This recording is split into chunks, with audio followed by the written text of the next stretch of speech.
Il est 8h40, je viens de me réveiller. J'ai un appel à 9h et regardez-moi.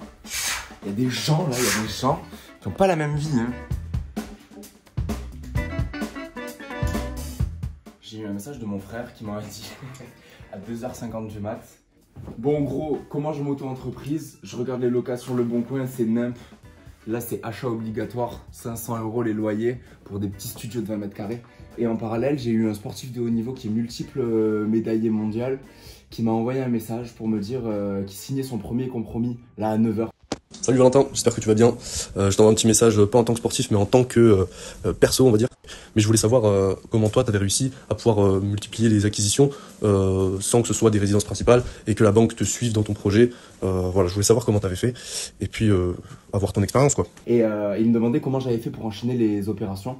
C'est ce que je vais vous montrer là dans cette vidéo. On va aller sur la colocation parce que du coup, on a une visite pour vendre cette colocation.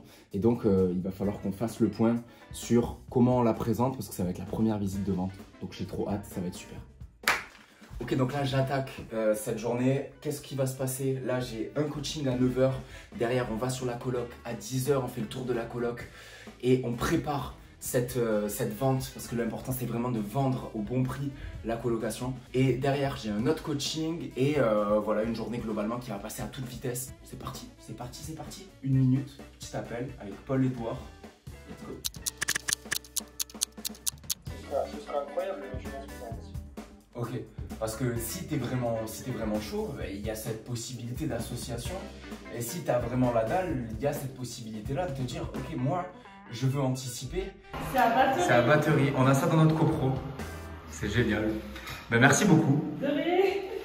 Bon les gars, après avoir vu Ghostbuster faire le ménage dans notre copro, je vais faire un petit coucou à Carla, un petit bisou parce qu'elle me manque. Voilà. Du coup, je me suis dit que j'allais vous filmer le trajet et l'importance d'investir dans un secteur qu'on connaît.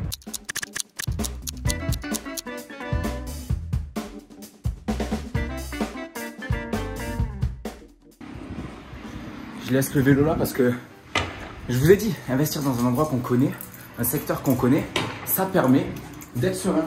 Et là, je fais le malin, mais si le vélo il disparaît, non, l'emplacement c'est hyper important.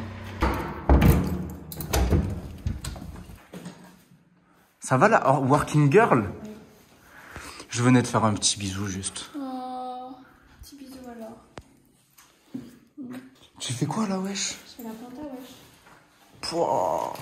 Mais ça, c'est la face cachée de l'investissement immobilier, dis-moi. Ah, là, on est sur de la face cachée, ouais. J'ai laissé le vélo dehors. Sans attache. Non, parce qu'on a un bon emplacement.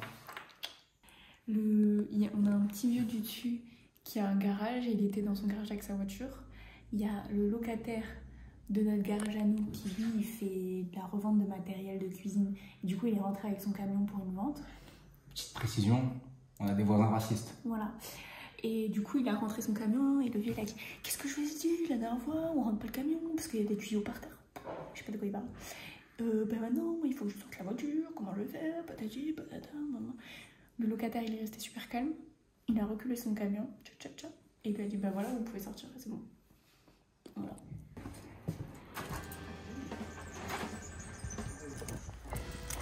Bonjour. Ça va? Ça va, tu vas bien? Très bien. Ouais, ça va. Ouais, j'ai cru qu'il y avait un problème. J'ai ma compagne qui m'a appelé comme quoi le voisin il vous a embêté. Vas-y, laisse-le. Ouais? Laisse-le, il a parlé, je l'ai même pas écouté. Ok.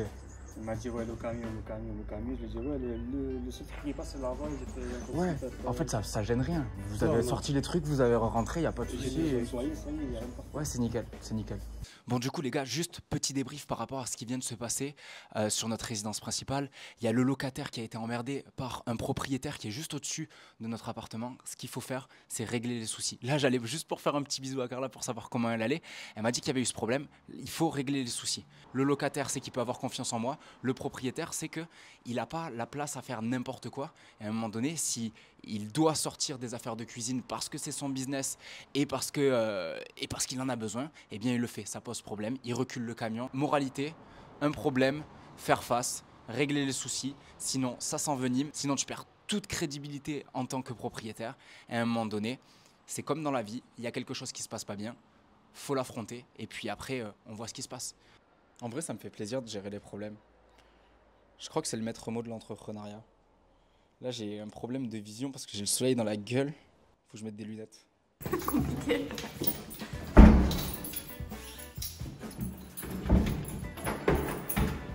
Allez hop, ça part.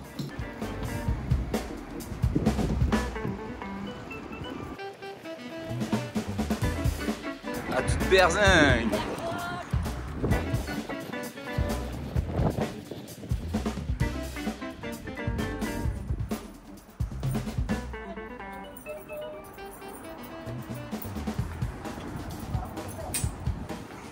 Allez, merci. Et merci la zone.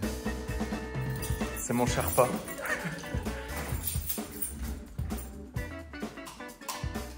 Ok, donc là ce matin j'ai eu mes premiers coachings avec des élèves que j'ai. Là c'était avec Paul-Édouard, donc c'était très sympa. Et là on vient faire un tour dans la coloc pour savoir quels travaux on va avoir à faire. Il nous reste un peu de boulot au niveau de la peinture. Carla a poncé et enduit et maintenant il reste à faire la deuxième couche de peinture. Et donc du coup là on vient voir un peu ce qu'il nous reste à faire parce que on va vendre la colocation où on la met en exploitation dans les prochains mois. Je vais vous faire un tour de cette colocation. C'est parti, let's go.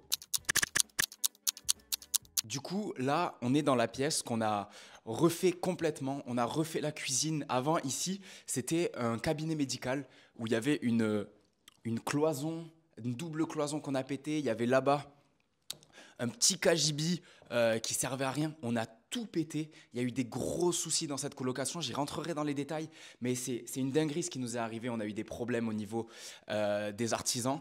Et donc, du coup, il y a des malfaçons. On va vous les montrer, mais hyper sympa. Voilà, un grand salon qui est très nice. Bon, là, il y a le frigo qui est en plein milieu parce que Carla doit faire la peinture.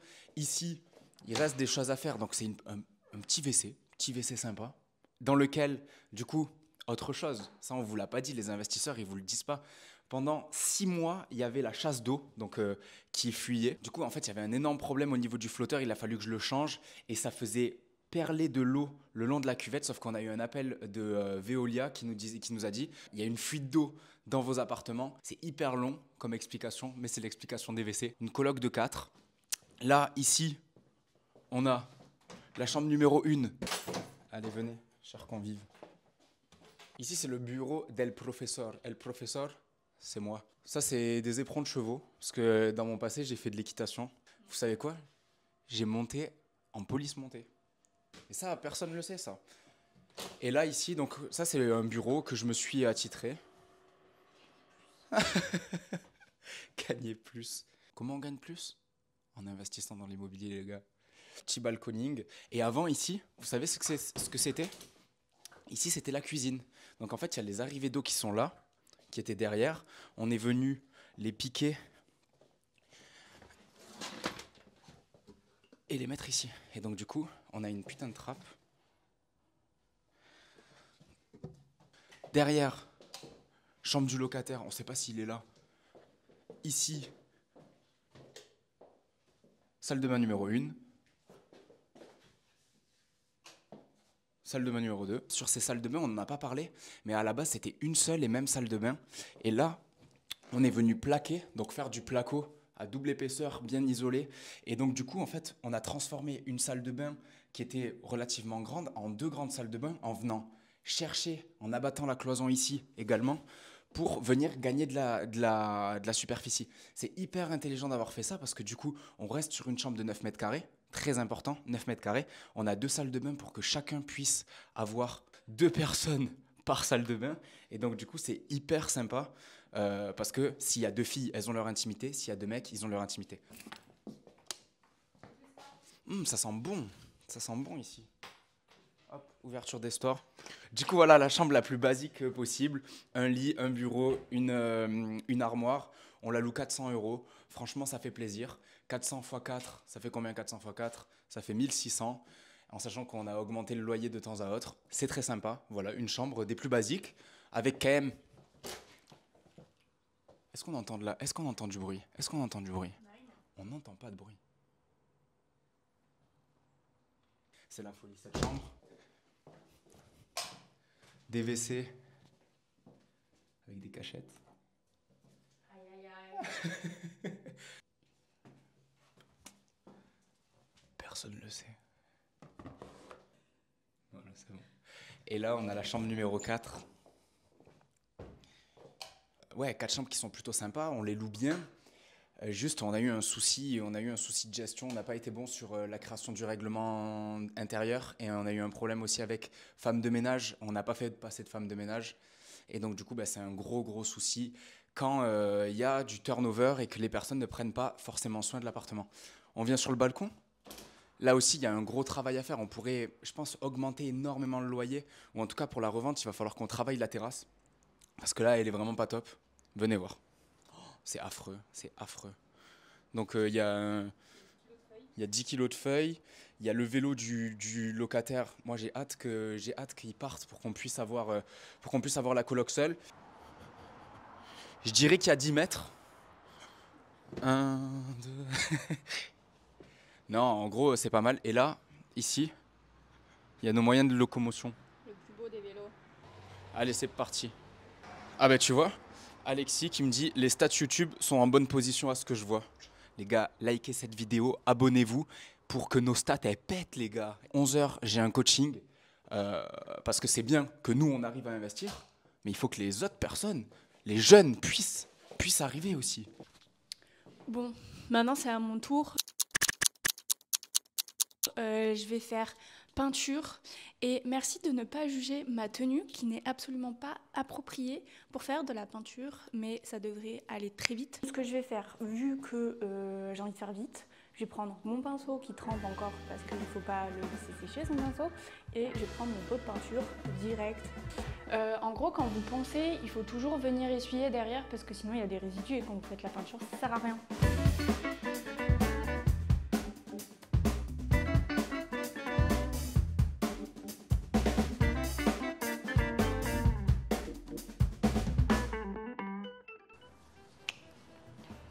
Donc là, du coup, ce que je vais faire, c'est que je vais nettoyer mon pinceau, je vais le relaisser là, on ne sait jamais si jamais il faut refaire de la peinture. Et je vais fermer la peinture et puis basta. Toujours rincer vos pinceaux après utilisation. Si jamais vous les réutilisez rapidement, vous pouvez juste les tremper dans l'eau et les laisser comme ça. Et pensez à bien les nettoyer, sinon un pinceau avec de la peinture blanche qui reste, c'est foutu. Je ferme ma peinture et je constate les dégâts. J'ai juste un peu de plâtre sur la jambe. Meanwhile. Bon, comment vas-tu Thibaut?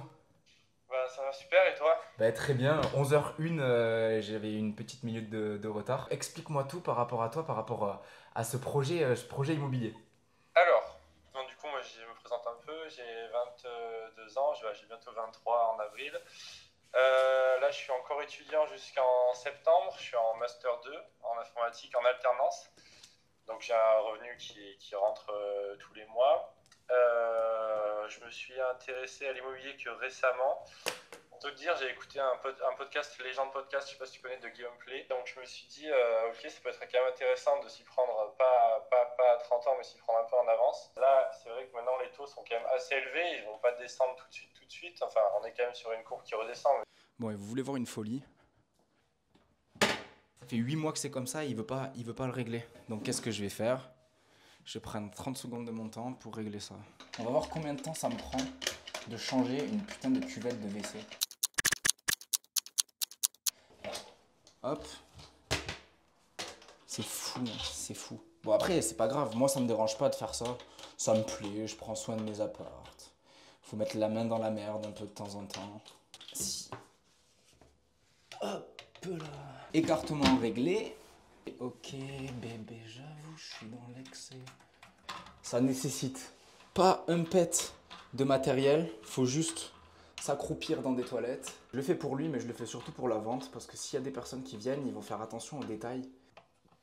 Ah ok, ça va dans ce sens. Et voilà.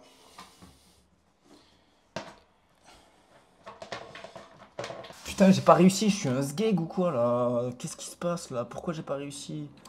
Et du coup, message pour tous les vendeurs de rêves là. Ça, c'est la vérité, ça. Pour tous ceux qui disent ouais, acheter un appartement et je sais pas quoi. Non, non, non, non, non, les gars. À un moment donné, faut mettre les mains là où il faut... J'arrive pas à comprendre là. Non, putain, il est tombé, le con. Putain, j'ai compris. Avec l'investissement immobilier et le temps, aïe. Eh bien, en fait, on se rend compte que les choses, il faut qu'elles soient bien faites. Et là, en l'occurrence, c'est bien fait. Et ça, vraiment, à la base, j'étais vraiment loin d'être comme ça. Maintenant, qu'est-ce que je vais faire? Fini, j'ai tout récuré. Je vais me barrer de cette coloc. Je vais aller préparer la réunion d'équipe. Parce qu'on a une belle équipe chez Audace. On a des beaux objectifs à atteindre. Cette année, il va y avoir 10 millions d'investis par nos membres. Est-ce que vous entendez ce que je suis en train de vous dire? Je suis dans les toilettes et je suis en train de vous dire que des personnes vont investir 10 millions d'euros avec nous. Des personnes qui n'ont aucune connaissance à la base. Ils vont investir 10 millions. Alors si vous voulez nous rejoindre, rejoignez-nous, faites partie de l'aventure. Si vous voulez pas nous rejoindre, mettez un pouce bleu, abonnez-vous les gars, donnez de la force. Allez, clap de fin. Abonnez-vous.